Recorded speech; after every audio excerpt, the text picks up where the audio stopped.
This isn't Battlefield, it definitely isn't Call of Duty, and no, it's not Minecraft either. This is construction in Planetside 2, one of the most misunderstood and potentially powerful systems in the entire game.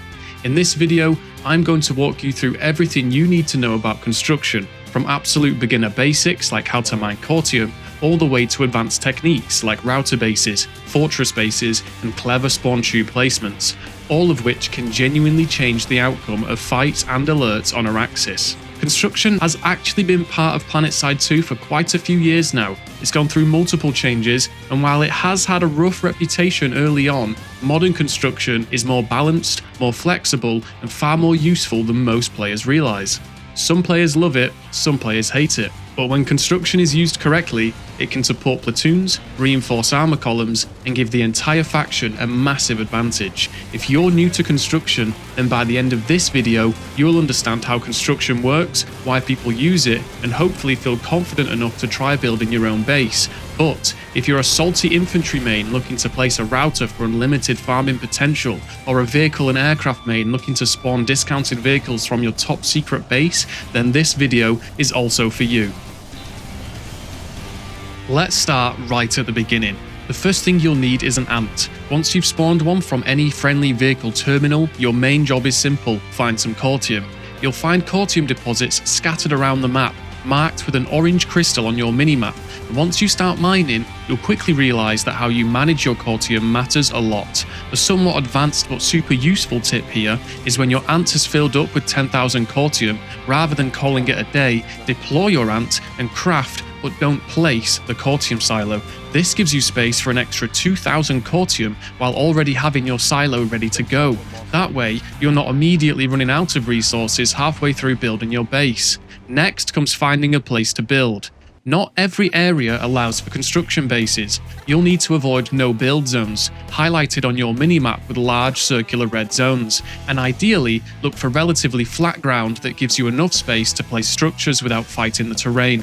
Once you've got your location, the core buildings you'll want to start with are a cortium silo, allowing you to store cortium and buy buildings, some form of spawn, like a spawn tube or rebirthing center, an anti-vehicle turret or anti-air turret, ideally both if you've unlocked them, and some walls to protect key structures. There's nothing worse than placing your silo, and before you've placed a spawn or turret, an enemy aircraft or vehicle finds your base and kills you. Without a turret, you've got no chance of surviving, and without a spawn, you won't be able to return to defend what's rightfully yours. 2 quick survivability tips for ant drivers. First, equipping an anti-air ranger on the back of your ant allows you to scare off most air-based attackers.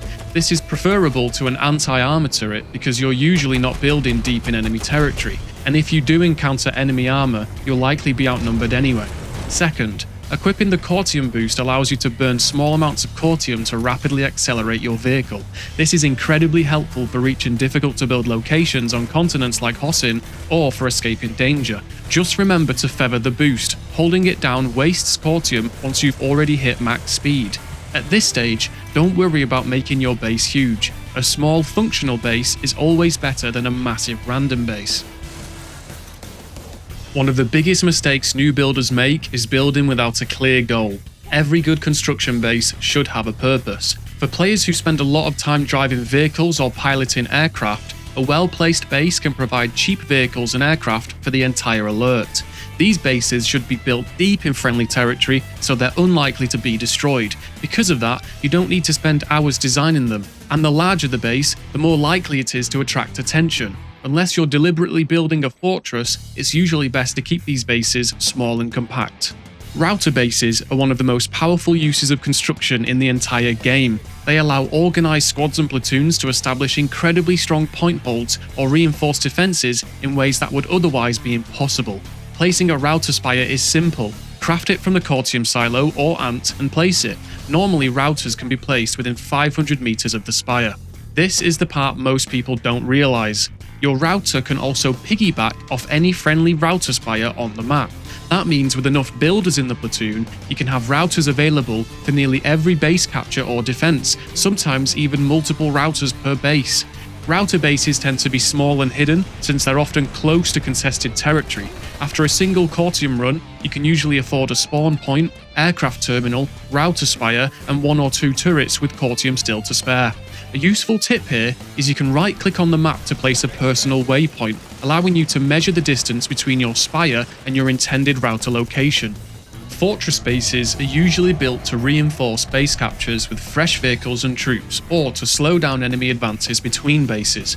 A good fortress base doesn't just fight, it delays, distracts, and forces the enemy to deal with it. A well-built fortress base can take several minutes, even with coordinated armor, to clear, especially if it has multiple turrets, artillery, and vehicle or aircraft terminals. A few things to keep in mind here. Don't block friendly ants from accessing your cortium silo. Fortress bases are often a group effort.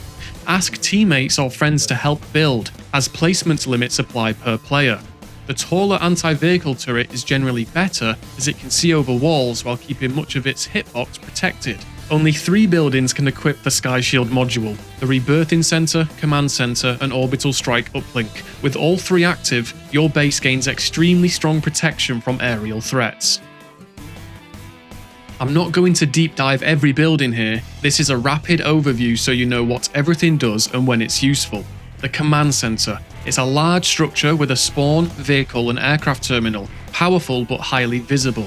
Cortium Silo. Most important building, stores cortium, crafts structures and holds 2 modules. Cortium Silo Reserve. Backup storage, best placed away from the main silo. Spawn Tube. Small and easily hidden spawn structure. Rebirthing Center. Medium-sized spawn building with terminals and module slots. I recommend having both a spawn tube and rebirthing center whenever possible. Modules. Most modules are permanent, meaning they stay active and functioning within the building that you place them until that building is destroyed. My go-to modules for walls and defensive structures are the repair module and the durability module. However, a few modules are temporary and are meant to be used while the base is under attack, such as the heavy repair module and the fortress shield module. Without the proper modules, your buildings are weak to enemy armor, and so before you leave your base, make sure you've installed modules in your walls and buildings. Structures. This category includes terminals, dispensers, gates, and defensive structures. My personal favourites, the vehicle gates, the infantry towers, and the pillboxes. And on those last 2, it's because you can place spawn tubes inside of them. Walls. This category includes blast gates, blast walls, rampart walls, and solid walls to name a few. Be aware that rampart walls and solid walls share placement limits. Turrets. You've got your anti-air turret, AA. You've got your anti-infantry turret, AI, and 2 anti-vehicle turrets, AV turrets. Each player can place one of each type, so the AV turrets, both of them count towards the same placement limit. Artillery. You've got the glaive, the flail, and the orbital strike uplink. Despite sounding powerful, their effective ranges are very limited, making placement critical. Often, the orbital strike uplink is most useful simply for its Sky Shield module. Spires. This includes the recon array and the router spire. The recon array provides warnings to your faction when your base is under attack, and the router spire, as I've already mentioned, allows you to place routers on the map. Decoration. You've got faction banners and light posts, not very useful, but very pretty.